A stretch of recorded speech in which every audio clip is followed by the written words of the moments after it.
Continuamos en directo en Cantabria por la mañana. 3 minutos pasan de la 1 en punto del mediodía y al inicio, en el sumario, les lanzábamos una serie de preguntas, que si era el ayuno, que si era beneficioso, el ayuno terapéutico. Bueno, pues ya saben que todas estas preguntas y otras muchas nos las va a responder hoy, como cada semana, la doctora Miriam Eguía. Miriam, muy buenos días. Buenos días, Tema que ya te comentaba yo en publicidad, que me parece de lo más interesante. Incluso en la redacción han surgido muchas dudas desde primera hora, porque todos hemos escuchado alguna vez hablar, hemos oído hablar del ayuno, que es gente que lo practica, que si es bueno, que si no. Por el principio empezamos, Miriam, como siempre. ¿Qué es el ayuno? Pues el ayuno es, como su propia mente indica, pues no comer. Dejar de comer. Dejar de comer, no. Temporal, no comer. El ayuno son las horas que pasamos sin comer. Vale. El ayuno es algo completamente fisiológico y se llama dormir. Mientras dormimos, no comemos. Cierto. Entonces, esto es algo que el ser humano hace todos los días de su vida.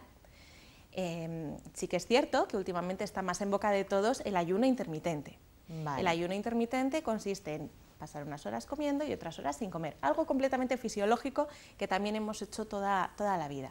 Sí que es cierto que desde el año 2016 ha recobrado un poquito de fama, o todo el mundo habla del ayuno intermitente, porque en este año, en el 2016, el Premio Nobel de Medicina se lo llevó un biólogo celular que se llama Yoshunori Ohsumi, que lo que hizo fue avalar con estudios científicos, con su investigación, porque el ayuno podía resultar beneficioso. Lo que este hombre descubrió es que el ayuno estimula la autofagia. La autofagia es un proceso interno que, como su propio nombre indica, es comernos a nosotros mismos. Es decir, nuestro propio sistema, nuestras células, tienen un sistema por el cual todos esos desechos que van surgiendo, proteínas mal plegadas, sustancias que llegan a la célula que tienen que ser eliminadas, son capaces de eliminarlas. Pero no solo eso, sino además también de reciclarlas.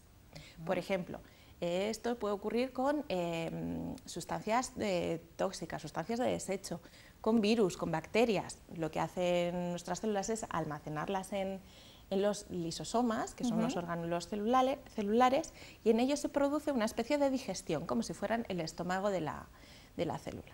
Lo que descubrió este biólogo japonés fue que el estrés hace que este proceso se vea estimulado. Y como factor de estrés, él eligió el hambre y el ayuno. El hambre y el ayuno es algo que el hombre ha vivido de siempre, ¿no? Estamos diseñados para los periodos de hambruna y periodos largos de hambruna. Sí que es verdad que en la sociedad actual los periodos de entre comidas son de muy poco tiempo, los acortamos. Tradicionalmente se ha dicho que tenemos que hacer entre 5 y 6 ingestas al día, pero esto no es exactamente así. Lo que tenemos que hacer es regular los periodos en los que tomamos alimento. Por eso, una de las formas más fáciles de ayunar es alargar un poquito el periodo nocturno sin comer.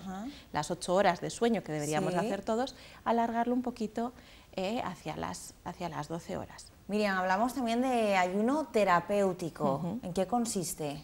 El ayuno terapéutico consiste en utilizar el ayuno como herramienta para corregir algunos problemas de salud.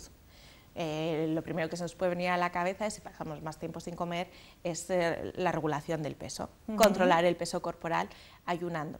Ayunando nos referimos a hacer ayunos prolongados en el tiempo, de unas 12 horas diarias, lo que te comentaba, ¿no? De aumentar el periodo de ayuno durante la noche. Se ha visto que el ayuno también puede ayudarnos a regular los niveles de colesterol, a regular el perfil lipídico, a reducir un poquito la tensión arterial, a bajar peso, como te comento, pero una de las ventajas que tiene el ayuno intermitente es que se pierde masa grasa, pero no se pierde masa muscular. Por lo tanto, tiene una serie de beneficios que podemos utilizarlo como una herramienta más, una estrategia más para regular la salud.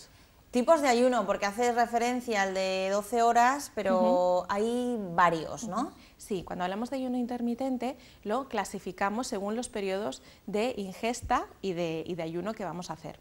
El más habitual es el 12-12. Esto debería de ser algo que hagamos todos, ¿no? Si nosotros desayunamos a las 8 de la mañana y cenamos a las 8 de la tarde, hemos tenido una ventana de 12 horas durante la que hemos ingerido comida y 12 horas durante las cuales nuestro cuerpo va a ayunar y se van a producir todos estos fenómenos de autofagia, de digestión celular, que nos ayudan a mantenernos más saludables.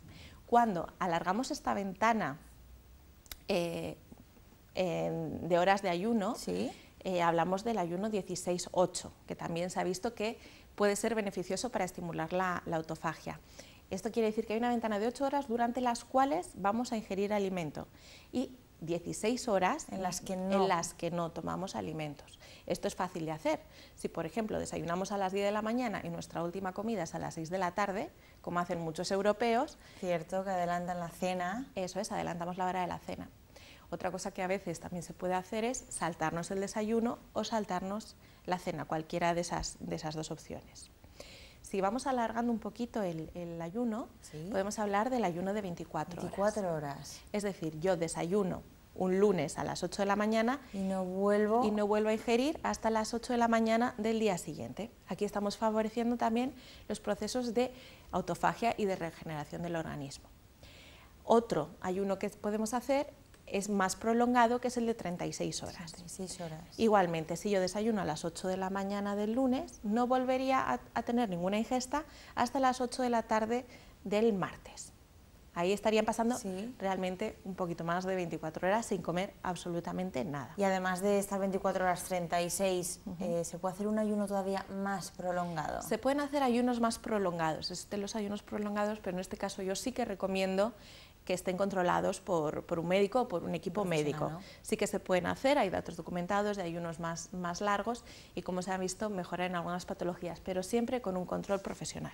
Miriam, ahora a mí me entran dudas porque quizá a todos ustedes también, es decir, cualquier persona en cualquier momento puede hacer un ayuno, porque sí que es cierto que hay determinadas horas, como señalas, pues desde el desayuno hasta las 6 de la tarde, pero luego quizá 24 horas, 36 horas, yo creo que siempre orientados por un profesional, imagino. Sí, claro, esto sería lo ideal, porque vivimos en una sociedad de consumo, en una sociedad en la que venimos estando hiperalimentados, y sí que es verdad que pasar de una cosa a la otra bruscamente no suele ser lo más recomendado. Y quizá no recomendado para todo el mundo, además. Efectivamente, ahora vamos a hablar de ello, para quién sí y para quién no. Para quien busque una reducción del peso, una reducción de la masa grasa, un control de sus niveles de glucemia, para quien busque una mejora en la hipertensión arterial, para todas estas personas, si son adultos saludables, no habría ningún problema en realizar un ayuno de este tipo.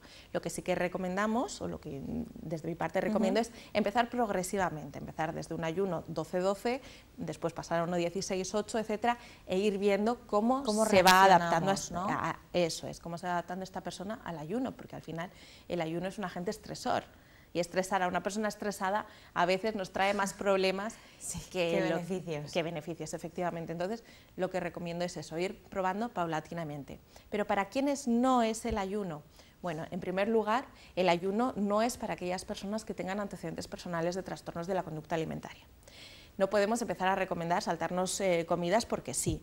Y estas patologías son patologías que muchas veces se cronifican, cuesta curarse, y estas recomendaciones no siempre son las más adecuadas para estas personas. Tampoco recomiendo el ayuno en pacientes que tomen fármacos, sobre todo y especialmente dos tipos de fármacos. Uno, los hipotensores, que conoceremos mucha gente con tensión alta, no vamos a embarcarnos en algo así con este tipo de medicación, y tampoco aquellos que tomen hipoglucemiantes, ¿vale? Porque en los periodos largos de ayuno, sin que haya una ingesta, tendríamos que regular esta medicación. Tampoco se recomienda en determinadas poblaciones, en las edades más extremas de la vida, tanto en niños como en ancianos. Tendríamos que valorar un poquito que un ayuno 12-12 es algo relativamente fisiológico y normal, que estos grupos podrían hacer, pero ayunos más prolongados no se recomiendan. Tampoco lo recomendamos en embarazadas, porque tienen unos requerimientos nutricionales más específicos. Tampoco lo vamos a recomendar en pacientes que padezcan diabetes mellitus, tanto tipo 1 como diabetes mellitus tipo 2, controlados con insulina. En estos pacientes debería de haber un control facultativo. Tampoco lo recomendamos en patologías graves en las que estamos hablando que haya un riesgo potencial para su vida a medio o corto plazo. En este caso también recomendaría hablarlo con el profesional de la salud que esté atendiendo a estos pacientes.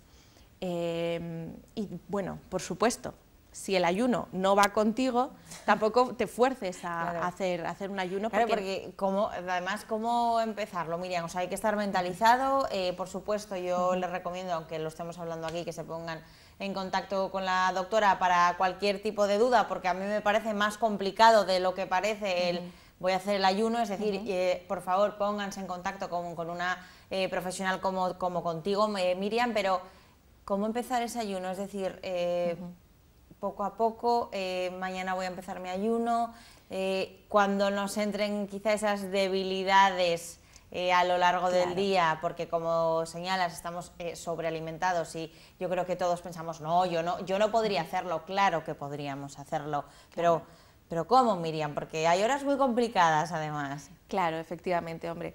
La idea que me gustaría lanzar hoy es que por lo menos tenemos que aprender a hacer un ayuno de entre 3 y 4 horas entre comida y comida, ¿no? Habrá gente que aguante un ayuno más largo, pero tenemos que empezar a olvidarnos, a olvidarnos de que necesitamos comer continuamente. De hecho, y que no tenemos hambre, Miriam, que lo hemos hablado mil veces tú y yo aquí. Yo le pregunto siempre a Miriam y ella me dice, Lucía, eso no es hambre, no tenemos hambre, es imposible que tengas hambre porque acabas de comer hace 1 hora y media, por decirte. Efectivamente, lo que tenemos que aprender a controlar es un poco la ingesta de carbohidratos, que es lo que hace que tengamos tanta necesidad de comer enseguida, ¿no? Y regular las glucemias a lo largo del día con esos picos de insulina y de azúcar que vamos teniendo a lo largo del día, porque comer cada 2 horas no es normal. Estamos diseñados para estar sin comer periodos más largos de tiempo. Así que, como te digo siempre, eso no es hambre. Y tenemos que empezar por ahí. Una vez que consigamos empezar a dejar que pase un tiempo normal, ¿no? Algo lógico, entre 3 y 4 horas entre ingestas, y además, si dejamos de tomar precocinados, ultraprocesados, si nos pasamos a una alimentación más natural, nuestro cuerpo se va a ir equilibrando él solo, va a ir equilibrando estos picos hormonales que tenemos a lo largo del día de hambre, de saciedad, picos de insulina, picos de glucosa, y vamos a ir viendo cómo nos vamos sintiendo mucho más saludables. Empecemos por el principio, y si estamos interesados en estos temas pero nos da miedo, vamos a consultar, que hoy en día los profesionales tenemos mucha información y además vamos a adaptarlo a cada situación. Persona. Pónganse en contacto con la doctora Miriam Eguía. Miriam, tenemos que ir terminando, pero no quiero que te marches sin hablar de un proyecto en el que ahora estás involucrada, que se llama Act for Food. Eso, estoy trabajando con Inutralia y con Carrefour en un proyecto de reeducación nutricional. Lo que se pretende es dar un servicio a los usuarios de Carrefour, en el que lo que vamos a hacer es ayudarles con su lista de la compra, ayudarles a elegir productos más saludables mientras hacen la compra, y además también lo vamos a hacer con un servicio de charlas y talleres gratuitos para dar más información a nivel nutricional. Es un trabajo de reeducación alimentaria, de reeducación nutricional y consultoría nutrición para los usuarios de estos supermercados. Que tanta falta nos hace, además, la base de todo, ¿no? Que es el reeducarnos y aprender a comer, que muchas veces nos pensamos que comemos fenomenal y no tenemos ni idea de lo que estamos comiendo. Doctora Miriam Eguía, muchísimas gracias. Muchas gracias, Lucía. Podéis encontrar mucha más información de esto en mis redes sociales. Como siempre, hay que seguirla y pónganse en contacto con ella, porque nadie mejor que Miriam Eguía para enseñarnos a comer y asesorarnos y resolvernos todas las dudas. Hacemos una breve pausa y estamos de vuelta.